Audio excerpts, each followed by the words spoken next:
So tonight the topic of the talk is equanimity, and it's actually equanimity as a divine abode. There are several ways we can understand equanimity, but I'll first of all look at the word equanimity, both in English and in Pali. In English, of course, equanimity, if you think about that term, equi means middle or balanced, and I think minity, I don't know, that's a suffix for related to a state of mind or emotion. So one gets the sense of a middle emotion, a middling emotion, or a balanced emotion. And the Pali term for equanimity is upekkha. And the way that's translated, the roots, when you look at the roots of that term, and I'm not a Pali scholar, I've only understood this from Pali scholars, it means to look over, to gaze over things, to sit back and watch, but just to look over something. And one gets this sense of sitting back and gazing over things. So the way I understand equanimity is as a sense of being unshaken by the ups and downs of life. And in Buddhism they talk about being unshaken by the 8 worldly winds, which are praise and blame, loss and gain, pain and pleasure, fame and disrepute. Did I say 8? I said 8, didn't I? Yeah. So equanimity is this sense of being stable and unshaken and unwavering in the midst of all this stuff that's happening. And the way it's talked about in the teachings of the Buddha, there's several ways it's described. One way it's described is as the state of mind that arahants have. Arahants are enlightened beings. It's a state of mind that arahants have. They have this kind of middle emotion to things. They see things as they are, and they're unshaken either by attraction or aversion. They're just in the middle. Another way it's understood is as a feeling. People can have a feeling of equanimity rather than a feeling of pleasantness or unpleasantness. It is in the middle. It's like neither unpleasant nor pleasant. It's just this feeling of equanimity.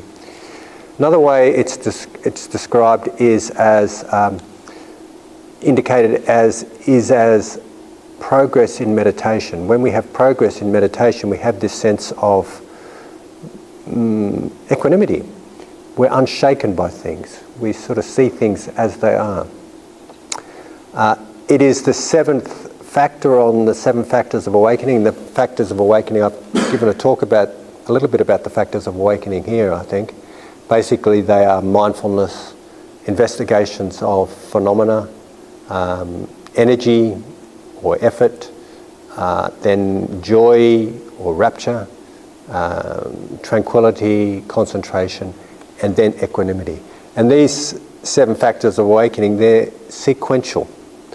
They sort of go in a way that's, they build on each other. So you establish yourself in mindfulness, then you have investigation and energy arises, and then there's joy, and then there's, that enhances tranquility, and then concentration gets really strong, and it culminates in equanimity. So that's another way it's understood. And I won't go into great details about the 7 factors of awakening. Yet another way equanimity is considered is as the result of insight meditation practice. Like insight meditation practice, which is, we've talked about insight meditation here. It is when we start to look at events in our lives and we see them as they are. We see that there's a natural cause-effect relationship between events, and the understanding that we come to is one of equanimity. That's not a very effective way of describing that, but I'll continue anyway, because I really want to get on to equanimity as a divine abode. The other way equanimity is described in the Buddhist teachings is as a feature of the third jhana and also the fourth jhana. There's 8 jhanas are states of strong concentration. They're altered states of consciousness, and there are 8 jhanas described in the sutras. 4 of them are basically connected with materiality, and the other 4, the more advanced ones, are related to immateriality, meaning that they're kind of just in your mind. There's no connection with body. So the first 4 jhanas they're called material jhanas or form, and the third jhana is characterized by a deep contentment which has equanimity in it. And the fourth jhana is characterized by very strong equanimity. One is very peaceful. One sort of goes into a state of mind that's completely unshaken, and it's described as being like covered with a luminous sheet, covered with a luminous cloth, so that you're sort of insulated from the events of the world, the hassles of the world, yet one is very aware. One pulls back and is very aware. And the other way it is described in the sutras is as the fourth divine abode. Now, I've given some talks on the divine abodes here, mainly metta. The 4 divine abodes, or Brahma Viharas in Pali, are places that we abide in. They're states of mind that we abide in. They're also called the sublime states because they're very uplifting. So the 4 divine abodes are loving kindness, compassion, appreciative joy, or it's usually described as sympathetic joy, but I like to describe it as appreciative joy because sympathetic joy means that we're sympathizing with another's joy, but appreciative joy means we're able to appreciate our own good deeds and actions and successes and virtues and so on, so we can have a joy with that. So I like to call it appreciative joy. And equanimity here is here it is described as a way we relate to another and a way we relate to ourselves. The 4 divine abodes are all about relationships, about how we relate to ourselves and how we relate to another. Like with loving kindness, we relate to another with warm friendliness. With ourselves, we relate to ourselves in a friendly way. We befriend ourselves and so on. Equanimity is the equanimity as a divine abode means that we know clearly what is our stuff and what is another person's stuff, if that makes sense. I'll describe that more completely if I can. Equanimity is based on the understanding that every individual is the owner of their own actions. They are the heirs to their own actions. They are born of their own actions. Here I mean we're born every moment. We are born of our actions. What we do in this moment will influence the next moment. So the way we become is influenced by what we do. We are what we do more than anything else. So this understanding of cause-effect relationships, if you want to call it karma literally means actions. An understanding that actions have consequences, and an understanding that we are what we do, and that we are the owners of our own actions. Another person acts in a particular way, they are the owners of their actions. I can't own their actions because that's not my kind of line of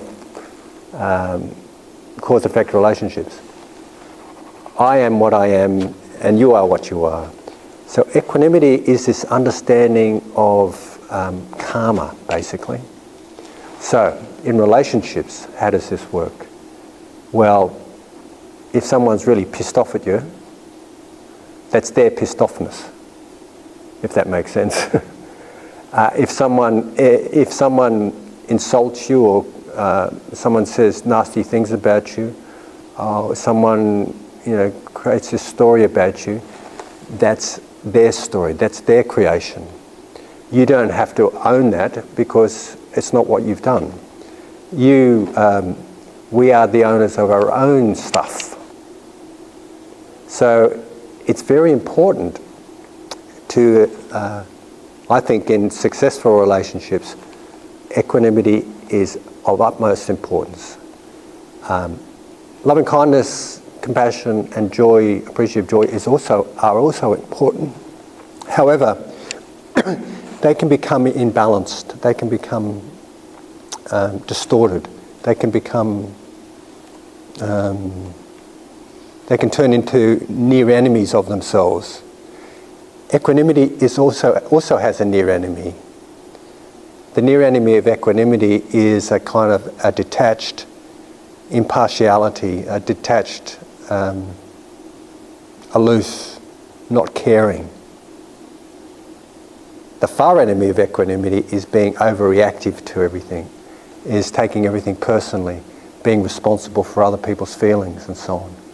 Whereas with equanimity, we clearly see that we have to be responsible for our feelings. We can't blame it on another person. We have to be responsible for our own feelings, behaviours and thoughts. They are ours. They're not the other person's. So, equanimity, these four divine abodes actually, the near and far enemies of them are, how much do I have? I'm going to finish up in about 3 minutes because I want to stick to a 15-minute talk. But the near and far enemies of loving kindness are, the far enemy is hatred, resentment, bitterness. The near enemy, which is like a distortion of it, is this attachment, codependency, and a distortion of love. The near and far enemy of compassion is, the far enemy of it, of course, is cruelty, sadism, masochism. The near enemy is a kind of a patronising pity, or a rejection or aversion of pain, like trying to get rid of things. It looks like compassion, but it's not really. It's like just an aversion. The near and far enemies of appreciative joy, the far enemy is jealousy, envy, or if it's related to oneself, cynicism, a doubt and a cynicism about one's own, good features and qualities. And the far enemy, the near enemy of appreciative joy is this kind of like nauseating positivism, like everything's wonderful. Put on a happy face. And I've said to you before, I told you before about the near and far enemies of equanimity. Well, I'll just repeat them again. The far enemy of equanimity is overreactivity, is kind of feeling responsible for everyone else's behaviours, is a kind of a lack of relationship boundaries, like a confusion about what is our stuff and what is your stuff, if that makes sense. My stuff and your stuff. And the near enemies are this kind of aloof, detached, cut off, disengaged, non-reactivity, which it looks like equanimity, but it's actually not it. So, all these four divine abodes, they balance each other. Equanimity balances the near enemies of, specifically equanimity balances the near enemy of loving kindness, because we can clearly see that, our happiness isn't dependent on another person's in our life. our happiness is dependent on our own actions and behaviours and so on. And the near enemy of equanimity is balanced by compassion, because when we're too aloof and cut off and detached, super detached at an extreme end, the way that we can temper that is with compassion. We have a bit of feeling in there. So, that's my 15-minute talk. We're all having fun. I'm talking a bit too quickly, I think. What I'll do is I'll turn the recording off.